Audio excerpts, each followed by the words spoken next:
Hey everyone, thanks again for joining me. This is the notes and some thoughts on Lesson 2 of the Way, the Truth, and the Life Bible Study.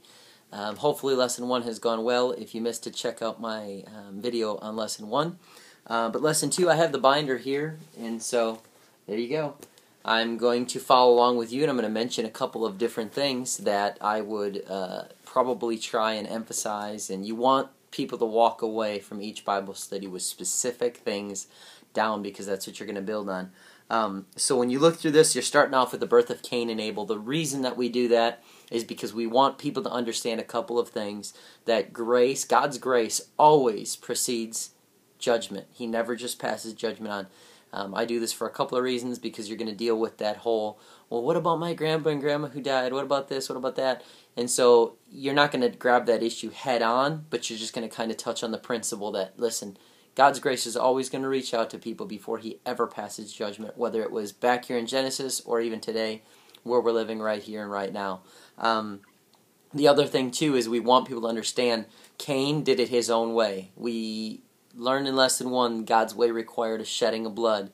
And so Cain does not, he offers the fruit of the ground, and so that is not acceptable. And so we can't do it like that old we make joke that like that old Frank Sinatra song, I did it my way, right? No, God's way demands obedience, and Cain did it his own way. And so that's kind of why we're starting there and really making that clear. Then you go into Noah's Ark.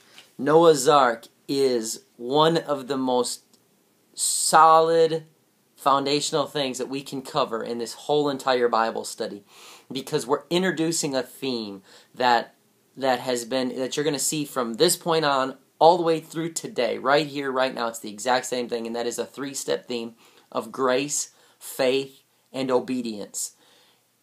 A lot of people today want to say, all you got to do is just believe and you're saved. Just have faith and you're saved. That's great. Faith is necessary to salvation. Faith is the starting point of salvation, but it's not the ending point. Anybody who ever had faith always followed it up with obedience. And so Noah, this is a great, great thing that we're going to cover here in this Bible study. You want to hit this hard and let them walk away knowing, oh yeah, you definitely have to have grace, faith, and obedience. And so as you read through the scriptures on Noah, you want to remember this, and show them a couple of different things. First, God gave Noah a specific pattern for exactly the way He wanted that boat built. Today we just, build a boat, make sure it floats. No, God said, and this is what you're pointing out when they read the scriptures, God said make it a 450-foot long boat, this wide, this high, this many stories, put the window here, use this type of wood, put pitch and slime inside and out, do all this stuff. Why? Because this boat was God's plan for their salvation. And when it comes to our plan, His plan for our salvation, He never just, do it however you want, everybody believes something different, as long as we believe in a higher being. No, God always has a specific plan. Now, you're not getting into the plan yet for them at this point, but you're laying incredibly sound doctrinal structure that you're going to build on at a later point. Grace, faith, and obedience has got to be mentioned. It has got to be made so clear. So God's grace, for instance, what saved Noah? You're asking this later in the Bible study. Was it God telling him to build a boat, or was the fact he got up and built the ark? It was both. That's a trick question, because it had never rained before, and you're going to read through this throughout this Bible study. It had never rained, and so Noah wouldn't have just woke up and been like, honey, let's build a boat. No, it had never rained. So God tells him, listen, no, I'm going to destroy this earth with a flood. Build a boat. Here's how I want you to build it. So you want to make it clear to them. God's grace reaches out and says, build the boat. Faith is the next step. Noah either says, yes, I believe you, or no, I do not. It's man and woman's positive or negative mental assent. Either say, yes, I believe, or no, I don't. Either yes, I have faith, or no, I do not. Well, faith, if Noah would have said, Lord, I believe you. You're definitely going to destroy the earth. You definitely want me to build a boat. Guess what happens if he doesn't build a boat? He dies. Because obedience is necessary to salvation. And anybody that wants to say that's works, no, it's a response to God's grace through our faith. So we are justified by our works through faith, by our response to Him.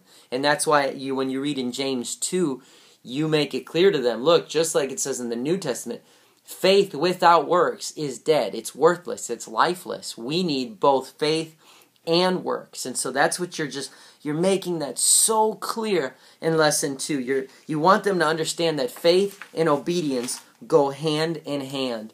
And so that's the main thing you want them to walk away with, because it is so incredibly powerful and necessary that they understand that at the end of lesson 2. So I'm going to end there. At the end of the lesson 2, though, you will find that there's a comparison to that there was violence in Noah's day, and then there looks at some end time articles and some stories. If you want to do that, you can pull some articles off the internet and get updated stories about how there's violence in our day and age. Personally, I do not do that. My dad wrote this Bible study, worked for him. I do not cover any of the accounts of violence and all that.